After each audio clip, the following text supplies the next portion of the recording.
जय जगन्नाथ। दोस्तों, भक्ति में है शक्ति सीरीज में आप सभी का स्वागत करते हुए चलिए शुरू करते हैं एक नई अनुभूति, जिसको मैंने लिया है अद्वितीय श्री जगन्नाथ पुस्तक से और जिसके संपादक हैं पीतावास राउतराय जी।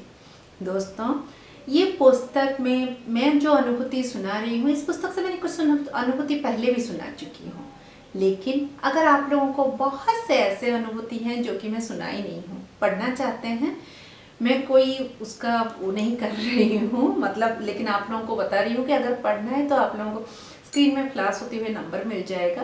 पीतावास राउतराय जी की बहुत से बुक्स आप उस नंबर से भी फ़ोन करके मंगा सकते हैं। तो दोस्तों, ये अनुभूति है 26 फरवरी 2014 मसीहा की और अनुभूति लिखे हैं प्रोफेसर डॉक्टर रतिकांतानंद जी। 25 फरवरी को क्या होता है, उत्कल यूनिवर्सिटी में एक प्रोफेसर लोगों का एक सारे जो प्रोफेसर्स हैं उनका एक सेमिनार होता है, जिसमें बाहर से एक प्रोफेसर आए हुए होते हैं। उनका नाम है प्रोफेसर डॉक्टर रतनलाल गोत्रा। वो बाहर के थे, वो बाहर से आए थे, लेकिन जो रतिकांत जी हैं उनके साथ उनका जान पहचान 24-25 साल पहले की है। वो नागपुर में भी एक साथ पहले से ही कार्यरत थे। देख के बहुत खुश हो जाते हैं दोनों, और जो रतिकांत जी हैं उनको देख के इतनी खुश हो जाते हैं कि होता है ना कि बहुत पुराने मित्र जो हैं उनको देख के बड़ा खुशी होती है, तो वही होता है। 25 तारीख का सेमिनार अटेंड करने के बाद 26 तारीख को क्या होता है, बोलते हैं 26 तारीख को तो ऐसा कोई सेमिनार में हमारा काम नहीं है, चलिए हम उड़ीसा घूमने जाते हैं। रतिकांत जी को बहुत खुशी होती है, कोई बाहर से आता है और जब उड़ीसा के बारे में पूछता है या उड़ीसा जाता है घूमने और वहाँ से फ़ोन करके सारी बातें बताता है या घूमने की इच्छा रखता है ना दोस्तों, सच में दिल खुश हो जाता है। मुझे भी जब कोई ऐसे पूछते हैं, मैं बाहर रहती हूँ, बहुत आनंद मिलता है। रतिकांत जी बोलते हैं आप क्या देखना चाहेंगे। गोत्रा जी बोलते हैं यहाँ पे मैंने महाप्रभु श्री जगन्नाथ जी के बारे में बहुत सुना है, तो चलिए पुरी चलते हैं, रास्ते में कोणार्क भी जाएंगे और जितने सारे ऐसे कुछ हैं आप दिखा दीजिए। प्लान हो जाता है। 26 तारीख सुबह जाके रतिकांत जी होटल में एक टैक्सी लेके पहुँच जाते हैं और पहुँच के वहाँ से दोनों सुबह का ब्रेकफास्ट करके निकल जाते हैं। रतिकांत जी वेज खाते हैं, लेकिन जो गोत्रा जी हैं वो अपना ब्रेड ऑमलेट खाते हैं, क्योंकि वो थोड़े से नॉनवेज प्रेमी थे, यहाँ तक कि ड्रिंक भी करते हैं, जो कि किताब में लिखा है।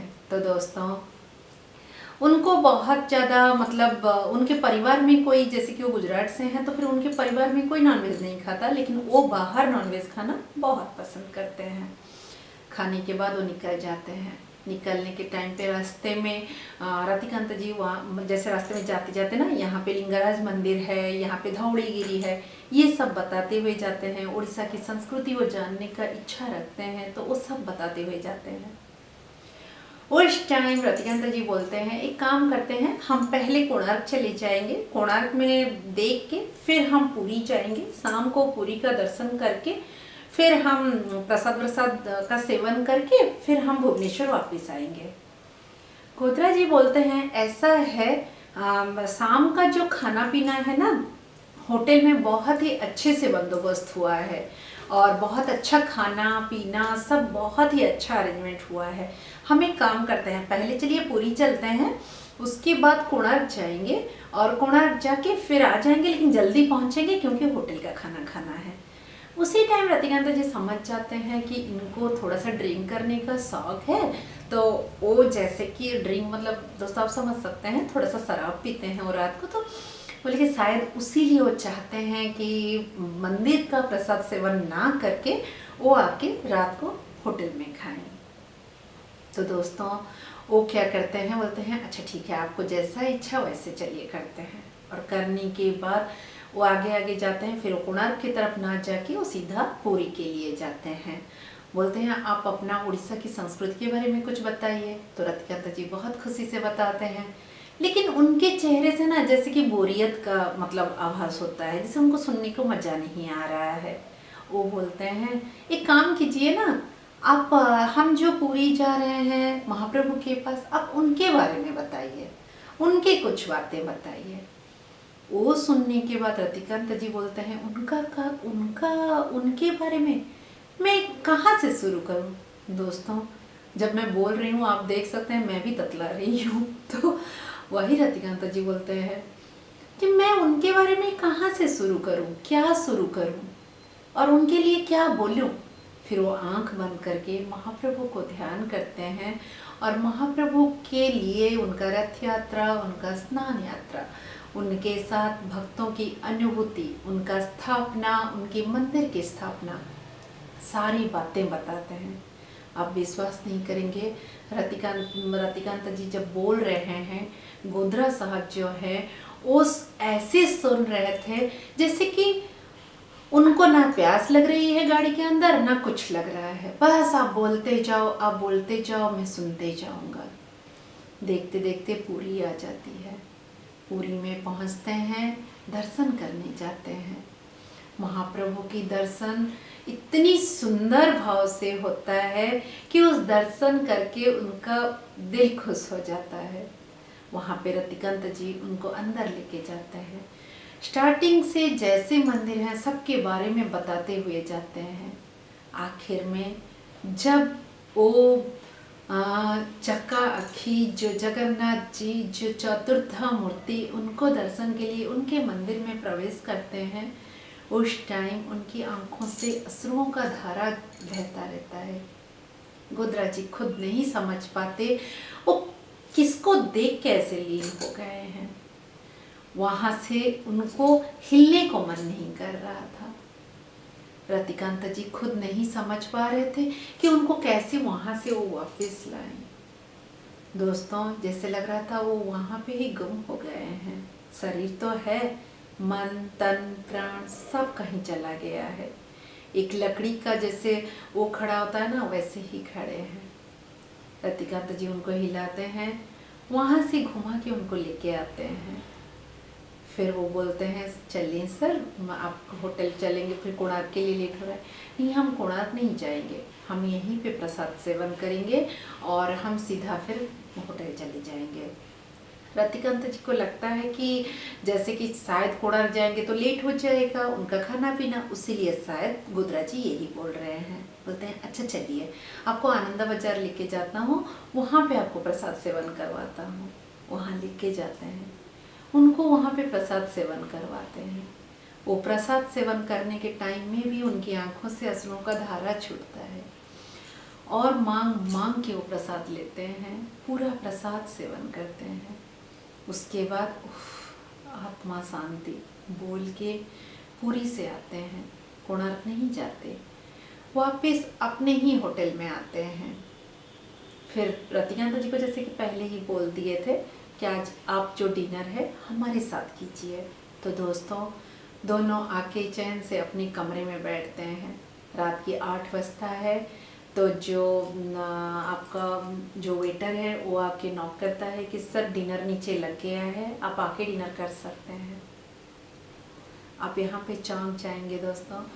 गोधरा जी उसको बोलते हैं मैं आज डिनर नहीं करूँगा और मैं डिनर कर चुका हूँ। जबकि वो जो मध्याह्न भोजन है मतलब लंच उन्होंने करके आए थे, लेकिन वो बोले, फिर वो बैठे हैं। रतिकांत जी बोलते हैं आपकी तबीयत ठीक है, आप ज़्यादा थके तो नहीं हैं, इतना घूम के इतना करके अब डिनर नहीं किए जिसके लिए इतना इच्छा प्रकट कर रहे थे। वहाँ पे गोधरा जी क्या उत्तर देते हैं आप सबको पता है?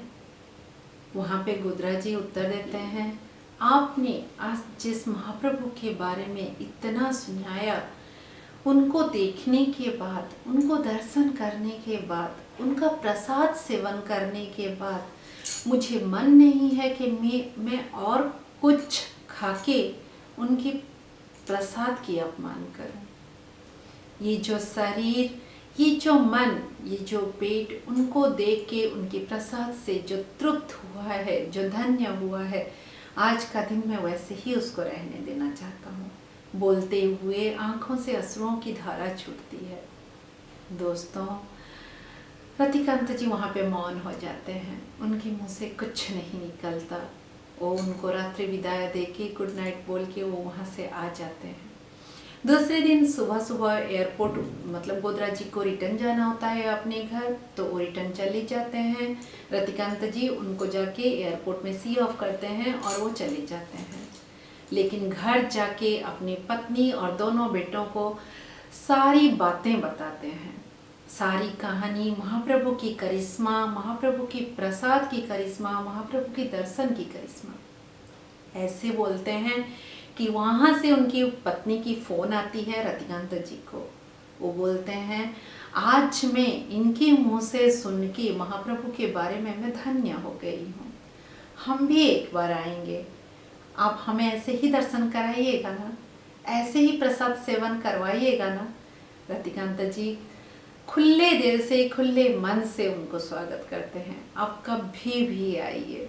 फिर दोस्तों वो लोग भी एक बार उड़ीसा आते हैं, महाप्रभु की दर्शन करते हैं, महाप्रभु का प्रसाद सेवन करते हैं और खुशी खुशी जाते हैं।